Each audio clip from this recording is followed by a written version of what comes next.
하나님께서 우리들에게 주신 말씀은 요한복음 20장 24절부터 28절까지의 말씀입니다.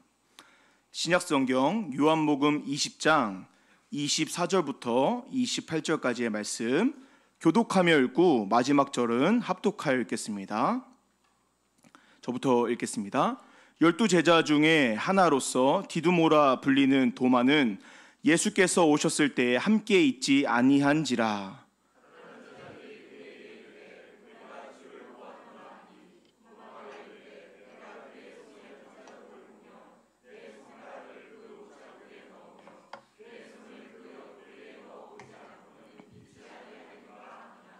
여드레를 지나서 제자들이 다시 집 안에 있을 때에 도마도 함께 있고 문들이 닫혔는데 예수께서 오사 가운데 서서 이르시되 너희에게 평강이 있을지어다 하시고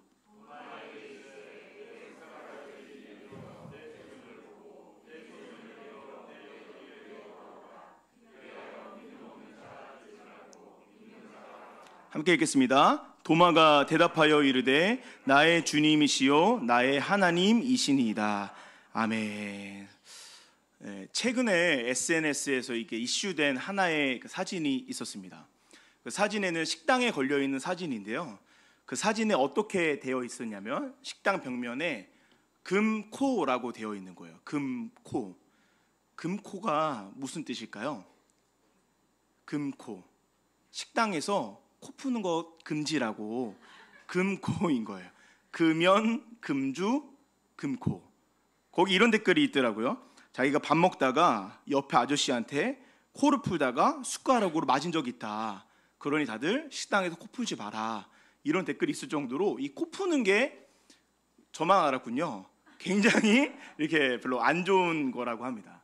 부정적인 이미지이기 때문에 식당에서 컴플레인이 많으니 금코라고 붙여놓은 것이겠죠. 우리가 살다 보면 긍정적인 이미지가 있고 부정적인 이미지가 있습니다. 오늘 본문, 오늘 설교의 제목이 상처 입은 치유자인데요. 상처라는 단어는 우리에게 부정적으로 다가올까요? 긍정적으로 다가올까요? 부정적으로 다녀오겠죠. 너무나 안타깝게도 그 부정적인 이미지인 상처이지만 우리가 아무리 노력한다고 해도 타인에 의해 혹은 나의 실수로 인해서 우리 모두는 상처를 입게 될 거라는 것입니다. 특히나 내 실수로 인해 생긴 상처는 덜하지만 타인이 나에게 주는 상처는 내 마음에 너무나 뼛속 깊은 곳까지 나를 힘들게 하는 상처가 되겠습니다. 그러나 상처는 우리는 어떻게 받아들이며 그 상처를 우리 어떻게 이겨내야 할까요? 오늘 본문을 통해 그것을 발견하기를 소망하는데요. 저는 상처가 많은 사람일까요? 적은 사람일까요? 없는 사람이에요. 감사합니다. 저도 상처가 조금 있습니다. 이게 보통 목사님 아들들이 자녀가 둘 중 하나입니다. 진짜 믿음이 좋거나 진짜 믿음이 안 좋거나 혹은 진짜 착하거나 진짜 나쁘거나. 저는 전자였을까요? 후자였을까요? 저도 이게 조금 이렇게 목회자 자녀로 태어나서 이렇게 성도님들의 그 별것 아닌 그 말들에 인한 상처가 내면 안에 있었고 그 상처로 인해서 이게 교회를 잠시나마 몸은 왔지만 정신적으로 떠난 적이 있었습니다. 상처가 매우 저도 조금 있는 사람이고요. 제 육신의 상처도 있습니다. 보여드릴 수 없지만 제 왼쪽 다리에 예전에 이렇게 교통사고가 나서 여기에 제가 이 철을 20몇 개를 박았었어요. 근데 그게 꽤 오랜 시간이 지났는데도 지금 제 다리에는 동그란 구멍 5개가 있습니다. 이거를 볼 때마다요, 제가 이 차에 대한 트라우마가 있어서 제가 성인이 된 이후에도 한동안 운전을 하지 못했습니다. 그 정도로 이게 상처가 우리에게 주는 생각보다 큰 아픔이 있고 그 상처가 나에게 방어기제처럼 다가와서 이 상처를 조금이라도 건들기만 하면 어떻게 됩니까? 뒤집어지는 사람들도 많이 있습니다. 우리 모두에게 크고 작은 상처가 있을 것이고 그 상처가 나의 실수로 인한 상처이든 타인에 의한 상처이든 우리 모두에게 크고 작은 상처가 있을 거라는 거예요. 그 상처를 우리가 어떻게 믿음으로 바라보며 믿음으로 이겨낼 수 있을지 오늘 본문에 새로운 시각을 전해주는 분이 계시는데 그분은 바로 예수님이십니다. 예수님은 상처가 있는 분일까요? 없는 분일까요? 김가수 목사님이 이렇게 하시더라고요. 만인이 기다리는 객관식으로 하겠다. 있을까요? 없을까요? 있겠죠. 예수님은 우리가 믿음을 가지고 신앙생활을 하기 때문에 실수하는 것 중 하나가 예수님을 완전한 신으로만 본다는 거예요. 예수님은 완전한 신인과 동시에 완전한 인간이시기 때문에 우리와 같이 동일하게 배고픔을 느끼셨고 슬픔도 느끼셨고 상처도 예수님도 받으셨을 거라는 거예요. 어떠한 상처를 받으셨을까요? 대표적으로 일단 믿었던 제자들에게 배신당한 배신의 상처가 예수님에게 있었고 육신의 상처도 있었죠. 어떠한 육신의 상처가 있었을까요? 십자가에 못 박히는 육신의 상처도 있었습니다. 저는 오늘 그 예수님의 십자가에 못 박히실 때 상황을 좀 다르게 한번 느껴보려고 하는데요. 성당이나 유럽 교회들 가보면 예수님의 그 십자가에 달린 모습이 예술 작품으로 이렇게 남아있는 게 있는데 그 예술 작품이 잘못되었습니다. 한번 생각해 보시면 예수님께서 십자가에 못 박히실 때 예술 작품은 예수님의 남성의 중요 부위가 이렇게 가려져 있어요, 대부분. 그런데 예수님이 십자가에 못 박히실 때를 생각해 보면 십자가에 못 박히시기 전에 채찍질을 당하셨기 때문에 일단 옷들은 모두 다 이렇게 찢겨졌을 것이고 그런 찢겨지신 옷조차도 십자가에 못 박히시기 전에 군인들이 전부 다 찢었으니 예수님은 아무것도 안 입으신 채로 남성의 중요 부위를 드러낸 채로 십자가에 못 박히신 거예요. 그럼 한번 생각해 보시면 예수님의 십자가 사건은 우리에게 있어서 그저 예수님께서 나를 위해 십자가에 못 박히셨어 정도로 끝나겠지만 예수님에게 있어서 이 십자가의 고통, 십자가의 상처, 이 못자국은 어떤 의미였을까요? 성인 남성, 30대 초반 남성이 자신의 온 신체를 드러내고 십자가에 못 박혀 있는 거예요. 심지어 어디에 못 박히셨죠? 그냥 동네에 못 박히신 게 아니라 언덕에 못 박히셨기 때문에 모든 거를 드러낸 채 십자가에 못 박히신 예수님을 모든 그 지역의 예루살렘의 사람들이 지나다니면서 언덕 위에 못 박힌 예수님을 바라보았을 거예요. 그러면 한번 생각해 봅시다. 30대 초반에 건장한 남성이 자신의 모든 것을 드러내고 십자가에 못 박혔다. 어떤 의미일까요? 어떤 상처일까요? 이거는 기록되어 있지 않지만 예수님에게 있어서 엄청난 트라우마였을 거예요. 전문용어로 PTSD라고 하죠. 이 못자국이 그냥 이 상처가 그저 예수님이 십자가에 나를 위해 돌아가셔서 정도가 아니라 예수님 입장에서 생각해보면 이 못자국은 엄청난 트라우마, 상처였다라는 것이죠. 그런데 그 예수님의 엄청난 트라우마, PTSD, 그 고통, 그 흔적, 그 상처를 부활하신 예수님께서 그대로 남겨두신 채 부활하셨습니다. 왜 그럴까요? 의심하는 예수님의 제자, 오늘 본문에 등장하는 도마에게 보여주시기 위해 그 십자가의 상처를 그대로 남겨놓으신 것입니다. 오늘 본문의 말씀 27절 우리 같이 한 목소리로 읽겠습니다. 27절의 말씀입니다. 시작. 도마에게 이르시되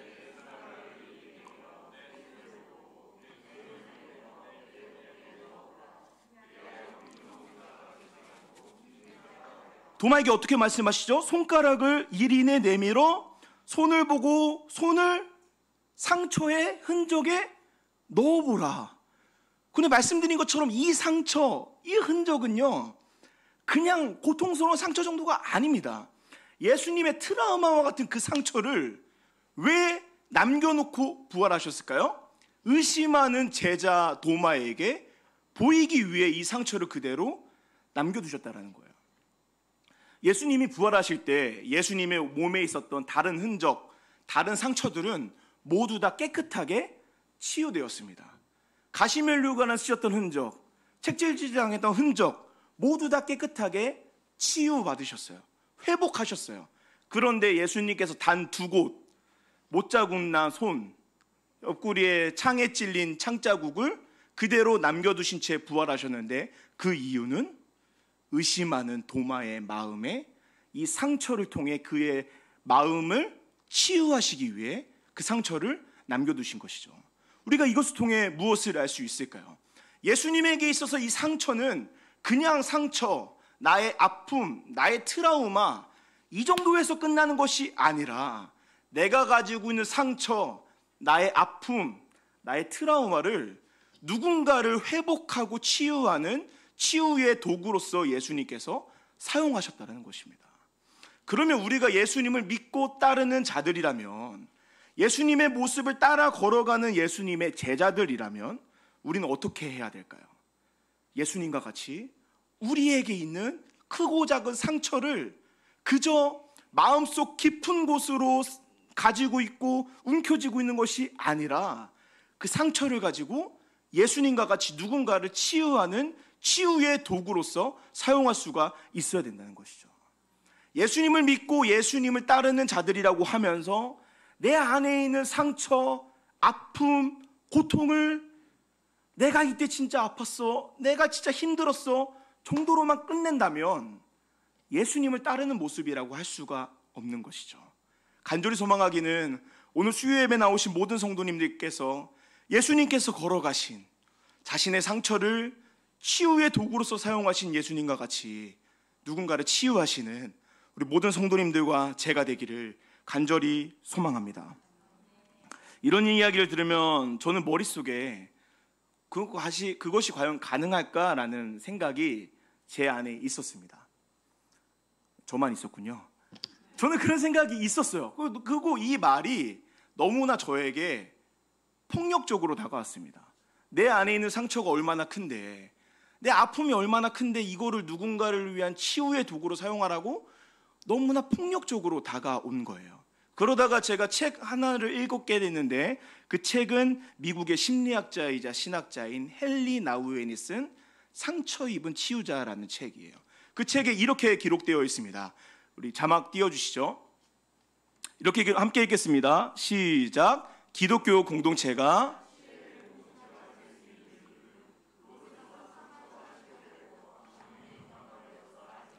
상처와 아픔이 새로운 비전을 위한 출구나 기회가 되기 때문입니다.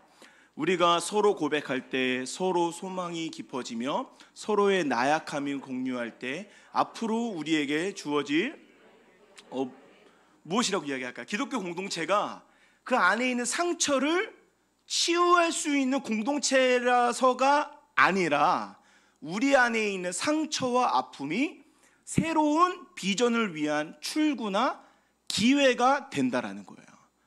이걸 딱 읽으니까 이게 폭력적인 말이 아니라 내 안에 있는 예수님을 믿는 능력의 복음으로 그 상처와 아픔을 새롭게 변화시킬 수가 있는 것이구나라는 걸 깨달으면서 어떤 찬양이 떠올랐느냐? 주 예수와 동행하니 그 어디나 하늘나라. 그 다음 가사가 무엇입니까? 할렐루야 할렐루야 찬양하세.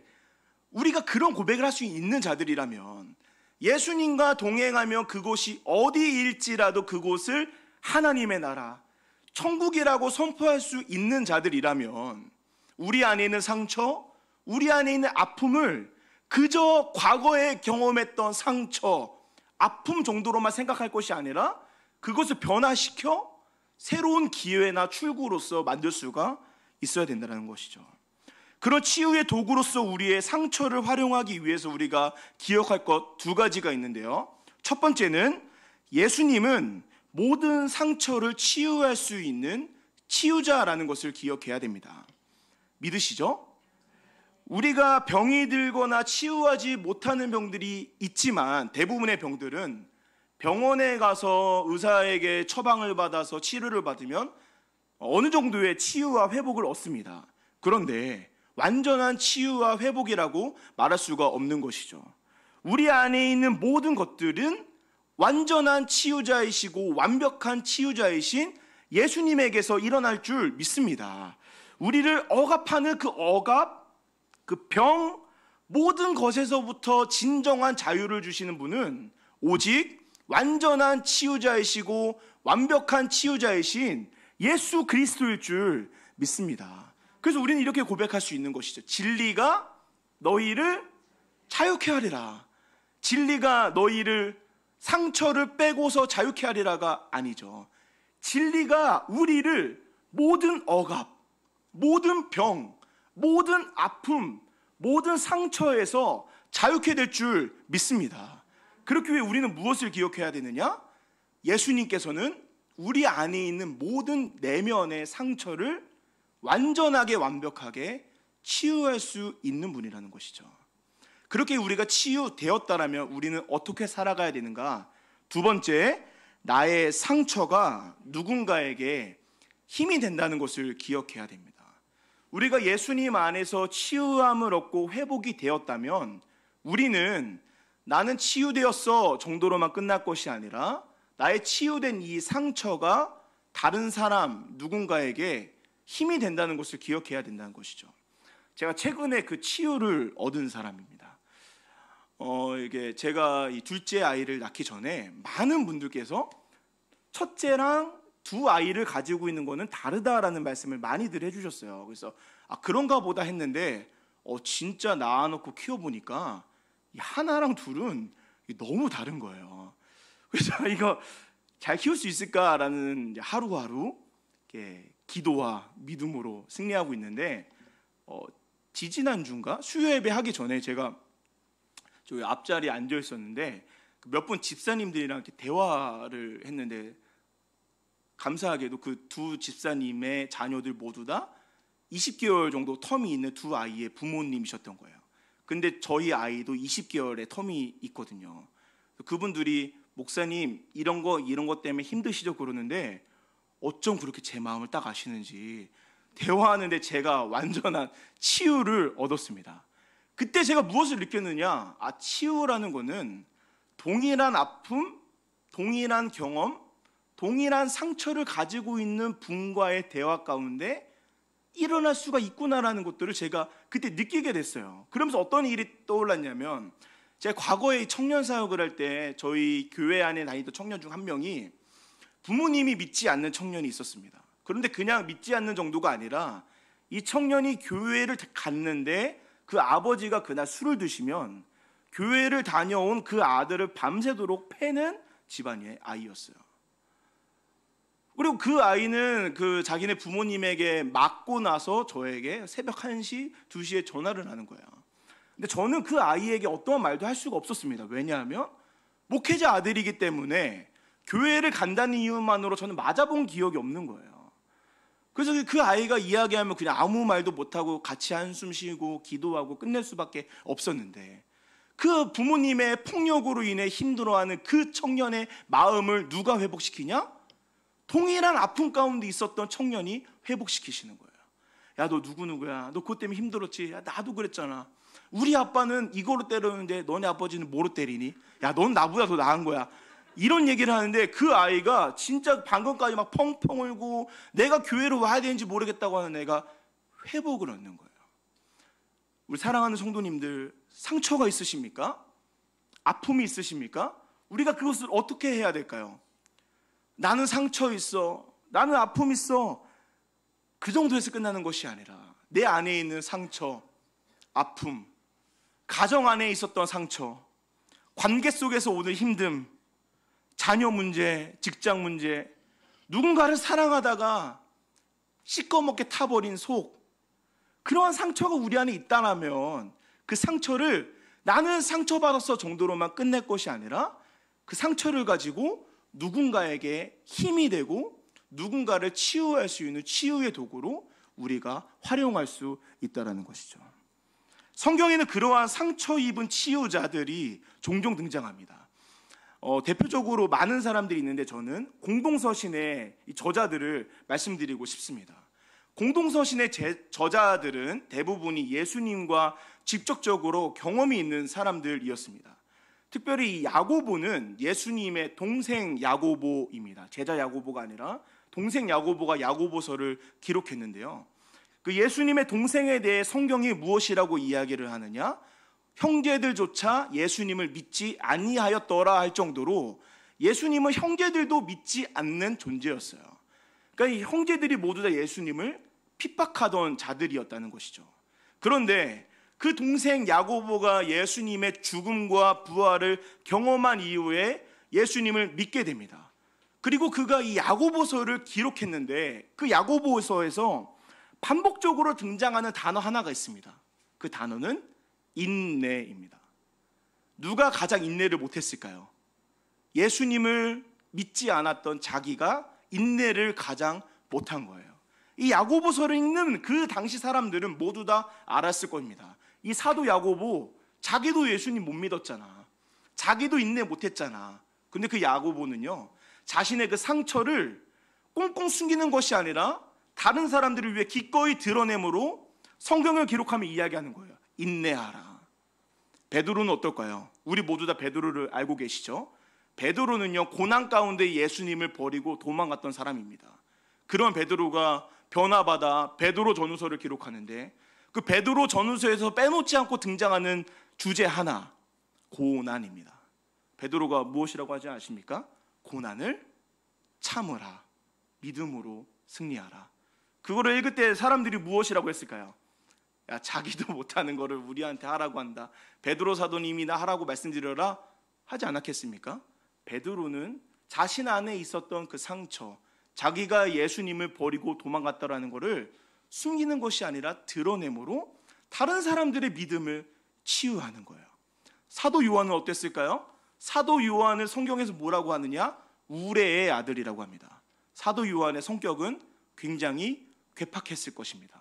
그런데 그가 예수님을 믿고 변화받아 그가 요한서신을 기록하는데 요한서신에서 빼놓지 않고 반복적으로 등장하는 주제 하나, 사랑입니다. 우레의 아들인 사도 요한이 사랑의 사도가 되어 사랑을 전하는 사람이 된 것이죠.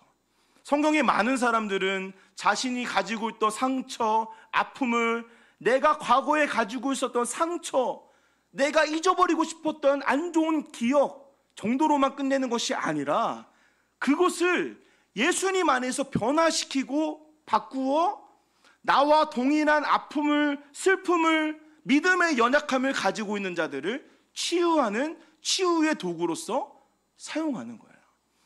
우리가 상처 입은 치유자가 되기 위해서는 예수님이 나의 고통, 나의 상처를 치유하신다라는 믿음을 가지고 나와 동일한 아픔과 동일한 어려움 때문에 힘들어하는 나의 이웃, 나의 공동체원들에게 다가가서 그 동일한 아픔과 상처와 슬픔으로 인해 힘들어하는 자들을 치유할 수 있는 역설의 사람이 되어야 된다는 것이죠.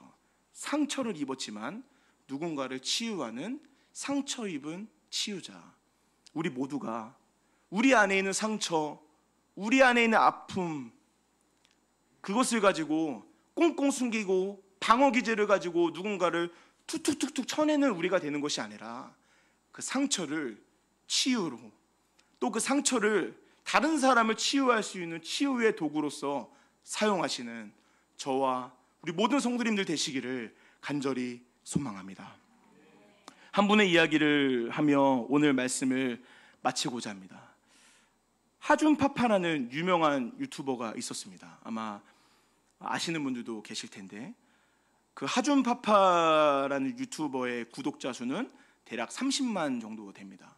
굉장히 영향력이 있는 사람이고 그의 삶을 보며 많은 사람들이 존경하며 사랑하던 사람이었습니다.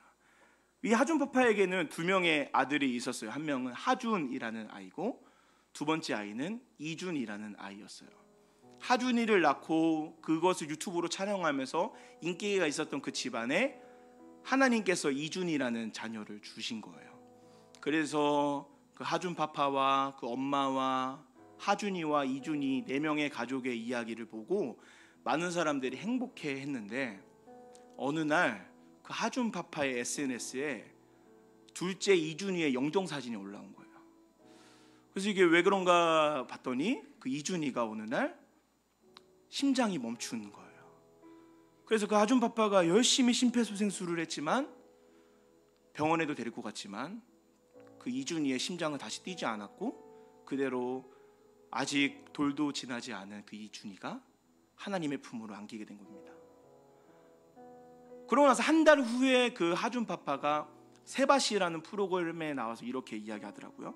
자신의 둘째 이준희의 죽음을 보고 장례식장에서 슬퍼하고 있었는데 하나님께서 성경을 읽게 하시고 그 안에 어떤 마음을 주셨냐면 이준희의 죽음은 헛된 죽음이 아니라 누군가를 위한 희생이라는 마음을 주셨다는 거예요. 그리고 그거를 가지고 하준 파파가 계속 생각을 하니까 이렇게 얘기했다고 합니다. 이준희는 그냥 죽은 것이 아니라 하나님께서 이 땅에 보내실 때 이준희에게 주신 사명을 다 완수하셔서 데리고 가셨다라는 거죠. 그러면서 이렇게 이야기했다고 합니다. 이준희를 본 자신의 죽음 앞에 이준희는 이 땅에서 사명을 다한 것처럼 나도 하나님께 받은 사명을 다하고 살 것인데 내 사명은 이 땅에서 잘 사는 것이다. 근데 내가 잘 사는 것은 내가 잘 먹고 내가 잘 입고 사는 것이 아니라 누군가를 더 잘 살게 만드는 것이다. 그러고 나서 그의 영상의 댓글에 이런 댓글이 있었습니다. 저도 작년에 두 아이를 먼저 천국에 보낸지라 누구보다 이준희 소식에 가슴이 아팠습니다. 아직도 슬픔에 잠길 때가 있지만 십자가 사랑, 천국의 소망에 대한 확신으로 하루하루 버티고 있습니다. 하준파파 간증을 들으면서 또 한 번 위로를 받고 힘을 얻습니다. 감사합니다. 주님 허락하신 사명 잘 감당할 수 있기를 응원하고 기도하겠습니다. 하나님께서 우리들에게 이 땅에서 어떤 삶을 살기를 원하실까요? 나를 위한 삶, 미 제너레이션, 자기중심적인 삶이 아니라 나를 통해 누군가를 더 잘되게 하는 삶을 살기를 원하실 줄 믿습니다. 그렇게 우리는 나에게 있는 상처, 나에게 있는 아픔, 누군가에게도 공개할 수 없는 그 상처와 아픔을 가지고 다른 누군가를 회복시킬 수 있는 상처 입은 치유자가 될 수 있는 것이죠. 저도 이 말씀을 묵상하며 저도 사실 우리 커뮤니티 오기 전에 엄청난 상처를 입었습니다. 천안에 있는 굉장히 건강한 교회에서 사역을 하고 있다가 다른 지역에 있는 교회로 부임하면 어떻겠냐라는 제안을 받게 된 거예요. 근데 주위 사람들이 모두 다 만류했어요. 왜냐하면 그 교회는 굉장히 문제가 심각한 교회였기 때문이에요. 주위 사람들이 모두 다 가지 말라고 하는데 하나님이 제 안에 거기를 가라는 마음을 계속 주시는 거예요. 그래서 저는 그 감동을 붙잡고 갔는데 4-5개월 만에 사임을 하게 된 거예요. 저는 사임을 해도 됐었어요. 왜냐하면 아직 젊고 이게 미래가 있었으니까. 근데 문제가 하나 있었습니다. 저희 가정에 제 사례비로 살아가는 저희 가정에 그 정기적인 이 사례가 안 들어오니 생계에 문제가 생긴 거예요. 그래서 하나님이 너무나 원망스러웠습니다. 하나님 도대체 왜 나에게 이런 경험을 하십니까? 누군가는 저한테 그러고 보고 기도하라고 그러더라고요. 제가 그 사람한테 이렇게 이야기했습니다. 야, 내가 기도 안 했겠냐? 이 나쁜 놈아? 너무 힘들었어요. 근데 시간이 지나고 우리 커뮤니티에 오고 나서 하나님께서 왜 저에게 이런 상처를 경험하게 했는지 알게 됐습니다. 저는 사실 그 전까지 교회를 떠난 분들의 마음을 몰랐어요. 교회에서 상처 입어서 교회를 떠난 분들의 마음을 몰랐습니다. 그런데 제가 교회에서 상처를 입고 떠나보니 그분들의 마음이 얼마나 고통스러운지 그 경험을 하게 된 거예요. 또 두 번째 경험을 하게 됐는데 실직자의 마음을 경험하게 됐습니다. 5개월 동안 하루하루 하나님의 은혜 없이는 살아갈 수 없는 그 삶을 보면서 이게 진짜 요즘 시대 청년들이 취업이 힘들고 돈을 벌기 힘든 게 이런 거구나라는 것들을 경험하게 된 거예요. 하나님께서는 실수가 없는 분이실 줄 믿습니다. 우리 모두에게 크고 작은 상처가 있지만 그 상처를 완전히 치유하시는 하나님 예수 그리스도께서 우리에게 예수님께서 걸어가신 길처럼 우리의 상처를 치유의 도구로 사용하게 원하실 줄 믿습니다. 그런 길을 걸어가시는 저와 우리 모든 성도님들 되시기를 간절히 소망합니다. 우리 그 마음을 가지고 우리를 치유하실 아바 아버지, 우리 우리 그 마음과 믿음을 붙들고 함께 찬양하며 나아가겠습니다.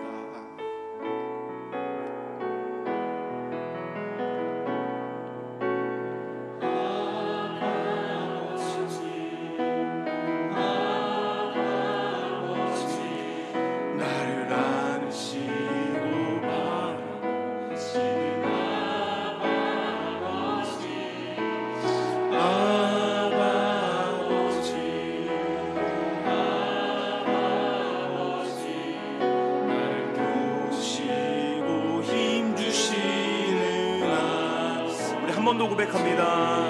아바 아버지, 아바 아버지, 아바 아버지, 나를 안으시고 바라보시는 아바 아버지, 아바 아버지, 아바 아버지, 나를 도우시고 힘주시는 나, 주는 내 맘을, 주는 내 맘을 고치시고 볼 수 없는 상처 만지시네. 나를 아시고 나를 이해하시네.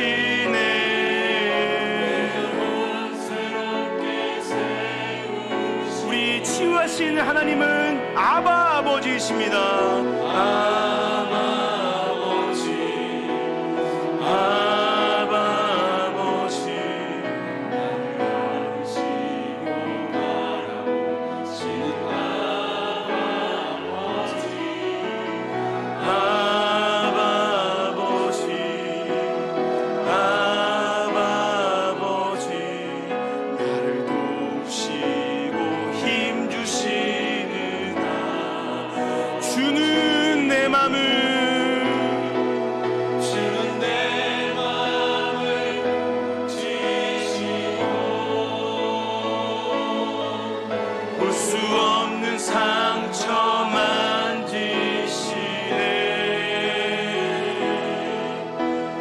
나를 아시고 나를 이해하시네. 우리 한 번 더 고백하며 나가겠습니다. 주는 내 맘을, 주는 내 맘을 지시고 볼 수 없는 상처를 만지십니다.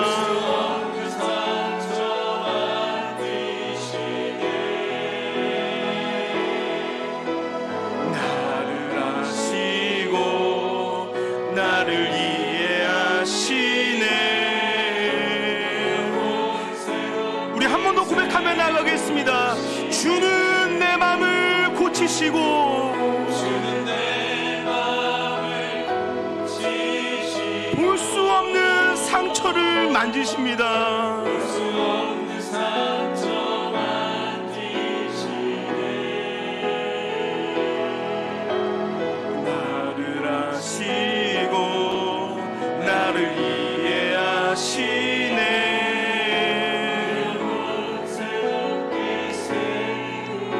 우리 시간에 첫 번째로 기도하실 때 이렇게 기도했으면 좋겠습니다. 주님, 아바 아버지, 주님은 나의 모든 것을 아시고 볼 수 없는 상처를 만지시는 분임을 믿습니다. 우리 시간에 기도하실 때 내 안에 있는 상처, 나에 있는 아픔 주님께 고백하며 나아가오니 주여 나를 치유하여 주시옵소서, 나를 회복시켜 주시옵소서. 우리 함께 통성으로 기도하며 나아가겠습니다. 사랑과 은혜가 구성하신 하나님 아버지, 우리 안에 있는 상처, 내 마음을 지시고 우리의 그 모든 상처를 주님께서 아심을 믿습니다. 하루하루 한숨 없이는 살아갈 수 없는 그 고통스럽고 잊어버리고 싶은 그 상처를 주님께서 모두 아심을 믿사오니 주여 나의 상처를 회복시켜 주시옵소서. 하나님의 신실하심을 믿습니다. 실수가 없으신 살아계신 하나님, 나를 너무 힘들게 하고 괴롭게 하는 그 상처를 하나님 치유하여 주시고 나의 마음을 만져주시고 회복시켜 주시옵소서. 아버지, 그 상처를 하나님께서 아십니다. 주여 붙잡아 주시고 인도하여 주시옵소서. 아버지, 우리들에게 믿음을 허락하여 주시고 나의 상처, 나의 아픔, 나의 모든 것을 아시는 주님, 나의 마음을 어루만져 주시고 나의 그 상처를, 아픔을 회복시켜 주시옵소서. 과거의 아픔, 과거의 상처에만 머물러 있지 않고 그것을 벗어나 회복을 넘어 치유로 넘어갈 수 있도록 주여 인도하여 주시옵소서. 우리 시간에 이렇게 기도했으면 좋겠습니다. 하나님, 내 안에 있었던 상처, 아픔을 하나님께서 치유하셨더라면 나와 동일한 아픔, 상처 때문에 힘들어하는 자들을 만나게 하여 주시고 그 자들에게 나의 상처가 치유의 도구가 될 수 있도록 주여 믿음을 허락하여 주시옵소서. 나의 상처를 누군가를 위해 기꺼이 드러내게 하여 주시고 그 상처를 함께 바라봄으로 치유와 회복의 역사가 일어나게 하여 주시옵소서. 우리 한 번 더 간절히 기도하며 나아가겠습니다.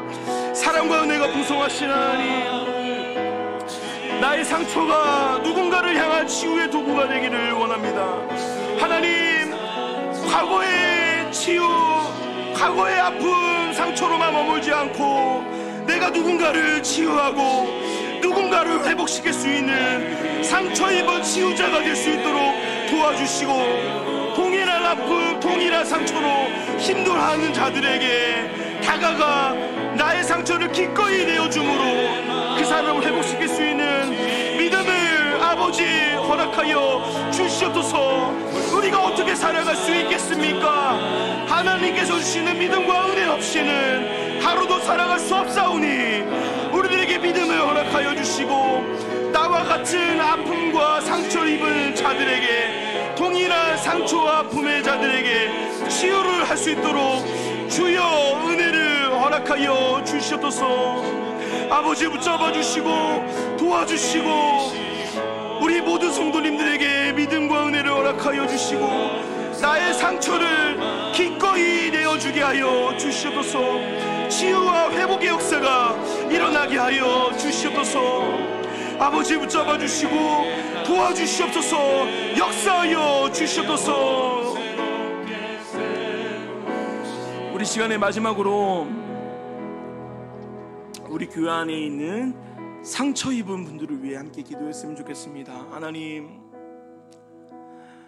관계에서 오는 상처, 가정에서의 상처, 누군가를 사랑하다가 지쳐버린 마음의 상처, 육신의 상처, 아픔, 고통, 우리는 모두 다 알지 못하지만 하나님께서 아심을 믿습니다.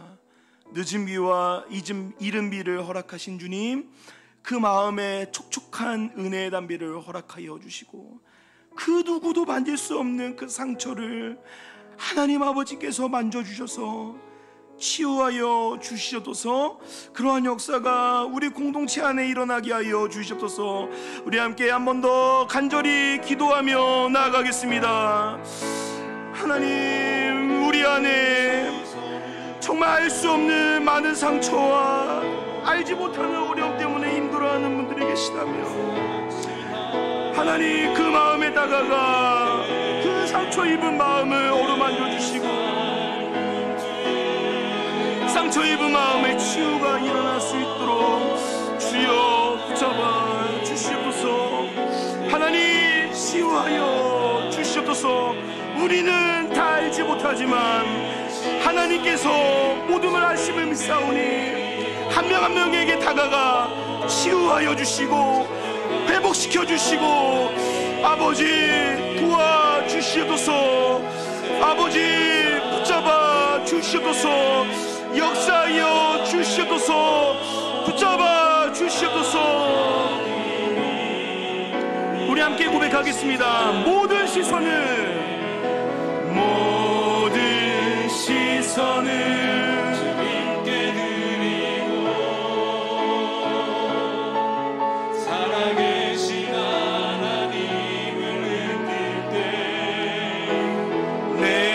삶은 주의 역사가 되고 하나님이 일하기. 우리 한 번 더 고백합니다. 모든 시선을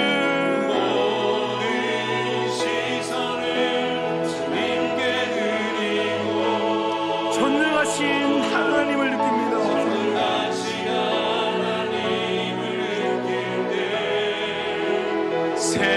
세상은 주의 나라가 되고 하나님이. 우리 마지막으로 고백합니다. 모든 시선을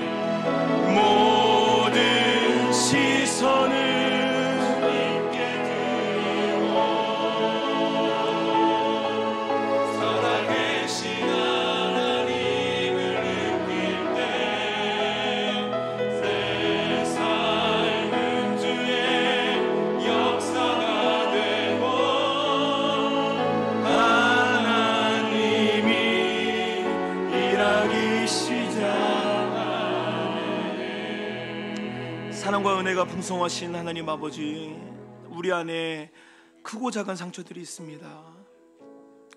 이 상처를 누군가에게 보이기 싫어 꽁꽁 숨기기도 하고, 누군가가 이 상처를 건들기만 하면 그 안에 있는 방어 기제로 인해 또 다른 사람들을 힘들게 하는 우리들임을 고백합니다.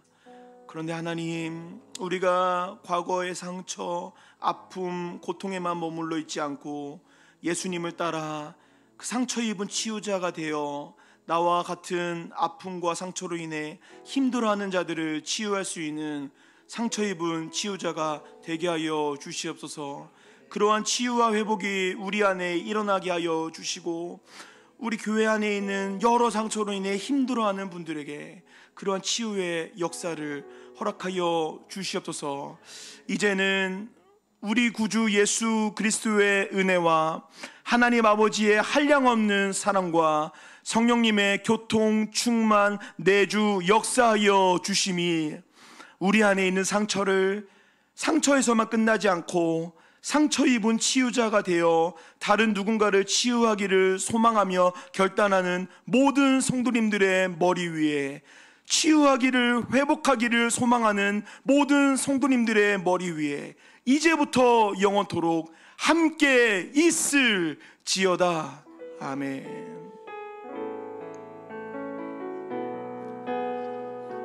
자유롭게 기도하시다가 돌아가시겠습니다.